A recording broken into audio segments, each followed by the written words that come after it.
Hebrews chapter 5 and verse 8. Son, though he was, he learned obedience from what he suffered, and once made perfect, he became the source of eternal salvation for all who obey him. Our Lord Jesus was totally man and totally God. He shared in the flesh and blood of humanity, and he had to suffer just like any other man. Not that he was punished for sin or disobedience, but the reason is to become the source of salvation. The cross he carried signified the rejection, betrayal, humiliation, and pain. Isaiah writes, "He was bruised for our iniquities. The chastisement that brought us peace fell on him." The devil never had the clue that by nailing Jesus on the cross, the redemptive work was to be accomplished. The death on the cross made availability and accessibility for salvation. And the very cross on which Jesus died became the eternal source of salvation. The cross became the symbol of victory over the works of the devil. Jesus disarmed the powers and principalities of the devil on the cross. Joseph is considered a type of Jesus. The pit, wrong accusation, and the prison were all a setup for his future elevation. Had it not been for Joseph, Israel and his children would all have perished in the famine. Had it not been for Jesus, humanity would have lost all hope of deliverance and salvation.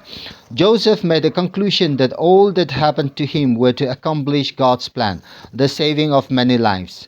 The friends of Daniel, namely Shadrach, Meshach, and Abednego, were thrown into the blazing furnace by the king, all because they chose not to deny the God of their ancestors and refused to bow down and worship the gods of the Babylonians.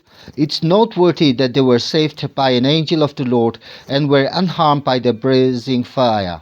This led to the promotion by the king.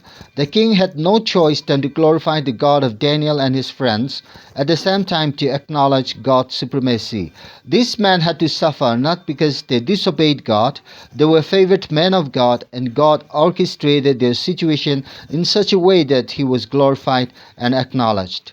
Pit experience and furnace experience may come in different forms to different people. Could it be that God is going to turn those moments or situations into testimonies of praises and glory?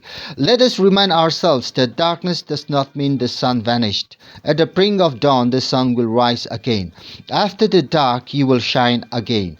After tasting something bitter, you come to appreciate sweetness.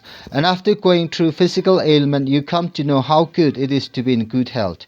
You may be living a life which is pleasing and acceptable to God, and God may allow affliction to come your way only to set you up. God's intention for his children are always good. He is a loving, merciful, just, righteous, and faithful Father. I have had my share of troubles and pit experience in the form of failure, rejection, loss, and health issues. God in his mercy made me whole, restored me, and made me an overcomer.